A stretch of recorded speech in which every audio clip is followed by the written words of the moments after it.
में बीजेपी की वापसी हुई है 27 वर्ष बाद।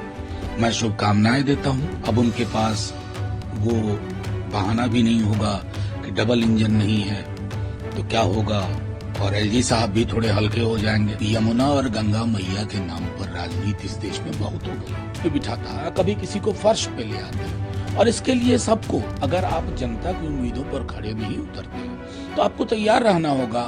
फर्श से अर्श या अर्श से फर्श किया, लकीर लंबी खींच रहे हैं, उससे बड़ी लकीर कोई खींच के दिखा दे। दिल्ली विधानसभा चुनाव के नतीजों पर आरजेडी सांसद मनोज झा का एक बयान सामने आया है। मनोज झा ने कहा कि 27 साल बहुत लंबा समय होता है। 27 साल बाद भाजपा दिल्ली की सत्ता में लौटी है। मैं उन्हें शुभकामनाएं देता हूं। अब उनके पास वो बहाना भी नहीं रहेगा कि डबल इंजन सरकार नहीं है। इंडिया गठबंधन एक केंद्रीय विचार था। हमने इसे केंद्र में वैकल्पिक सरकार की भावनाओं के लिए बनाया था। तब भी सभी दलों को पता था कि राज्यों में हम एक दूसरे के सामने होंगे। ऐसी विसंगतियां होती हैं। मुझे लगता है कि अगर पार्टियों को लगता है कि वो बेहतर प्रदर्शन के लिए समन्वय कर सकते हैं तो ये पहले से करना होगा, न कि चुनाव को देखकर। देखिए, वजह तो जनता के विवेक पे छोड़िए। 27 साल बहुत बड़ी अवधि होती है। बीच में ये कई राज्यों में रहे, केंद्र में 11वें साल में है, लेकिन दिल्ली में इन्हें मैंडेट नहीं मिला था।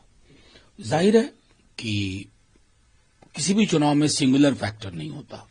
वो जो लोग बैठ के विवेचना करते हैं ना कि इसकी वजह से ऐसा हो गया, multiple factors are at work, और मैं समझता हूं उसी के नतीजे में आज दिल्ली में बीजेपी की वापसी हुई है 27 वर्ष बाद। मैं शुभकामनाएं देता हूं। अब उनके पास वो बहाना भी नहीं होगा कि डबल इंजन नहीं है तो क्या होगा, और एलजी साहब भी थोड़े हल्के हो जाएंगे। उनको डबल भूमिका नहीं निभानी पड़ेगी, एलजी की भी और बीजेपी की भी। तो कई सारी चीजों को अभी हम आने वाले दिनों में देखेंगे। सर, क्या लगता है कांग्रेस ने डेंट किया है आम आदमी पार्टी के वोट पे, और इंडिया अलायंस का फ्यूचर क्या है सर? देखिए, मुझे पहली बात तो आपके दूसरे सवाल के पहलू से शुरू करूंगा। हमारे टीवी स्टूडियो में कुछ पॉलिटिशियंस भी ऑबिचुअरी लिखने बैठ जाते हैं तुरंत कि मृत्यु आलेख, अब ये खत्म। India alliance was a central idea. वो एक था कि केंद्र में हम एक वैकल्पिक सरकार की संभावनाओं के लिए हमने उसका गठन किया था। तब भी लोगों को पता था, सारी पार्टियों को, कि राज्यों में कई बार हम एक दूसरे के सामने होंगे। केरल, वेस्ट बंगाल, लोकसभा में आम आदमी पार्टी और कांग्रेस का समझौता हुआ, लेकिन पंजाब में नहीं हुआ, दिल्ली में हुआ। तो इस तरह की एनोमलीज, विसंगतियां होती हैं। मैं समझता हूं कि उस दृष्टिकोण से, और ये कहना कि 13 सीट पर कांग्रेस अगर नहीं होती तो, ये पोस्टमार्टम एकेडमिक डिस्कशन के लिए सही है। फिर कांग्रेस का भी तर्क होगा कि गोवा में यही हुआ, गुजरात में हुआ, हाल में हरियाणा में हुआ। मैं समझता हूं कि अगर दलों को एक बेहतर परफॉर्मेंस के लिए लगता है कि हम एक समन्वय कर सकते हैं, बेहतर कोऑर्डिनेशन कर सकते हैं, तो उसके लिए चुनाव को आसन्न देख करके नहीं, पहले से करना होगा, rather than discussing it while the counting is going on. Sir, लगातार जो ये आरोप प्रत्यारोप चल रहे थे, प्रधानमंत्री जी ने कल सीएजी रिपोर्ट की बात की कि दिल्ली विधानसभा में पहली बार सबसे पहले ये होगा। यमुना मैया की जय कही। क्या लगता है सर, यमुना मैया का मुद्दा इतना नहीं, अब यमुना और गंगा मैया के नाम पर राजनीति इस देश में बहुत हो गई। खुद प्रधानमंत्री जी ने गंगा को लेकर के जो चीजें कही थी, यहां तक बोला था कि मैं आया नहीं हूं, मुझे बुलाया है, वगैरह वगैरह। अब ये पॉलिटिकल रिटॉरिक हो गया है। आपको मैंडेट मिला है। आपने एक और बात कही कि शॉर्ट सर्किट की राजनीति, तो माननीय प्रधानमंत्री जी, आपकी राजनीति में भी शॉर्टकट बहुत है।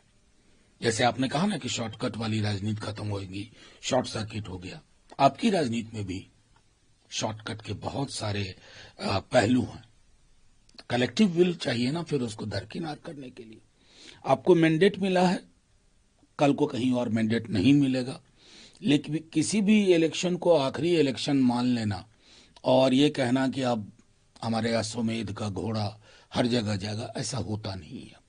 राजनीतिक चीजें राजनीतिक शब्दावली से ही डील होनी चाहिए।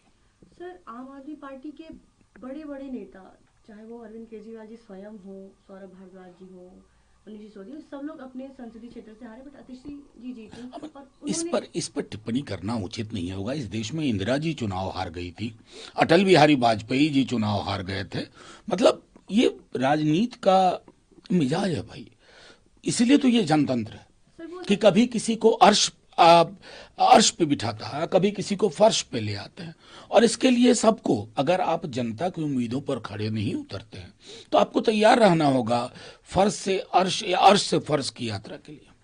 सर अतिशी जी जब सेलिब्रेशन किया हमने कार्यकर्ता को, इस पे साथी मारी वाले बहुत सवाल उठाए कि वो आप सेम क्या किस तरह की टिप्पणियां हो रही हैं, मुझे इससे दूर ही रखिए।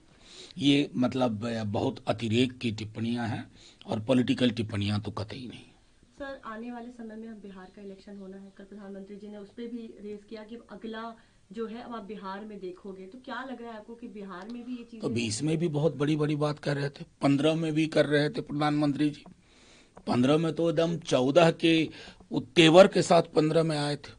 क्या हुआ नतीजे पूरी दुनिया को मालूम है। 20 में तमाम कोशिशों के बाद पोस्टल बैलेट रिगिंग, काउंटिंग को शाम में प्रभावित करना, बावजूद इसके सिंगल लार्जेस्ट पार्टी हम रहे।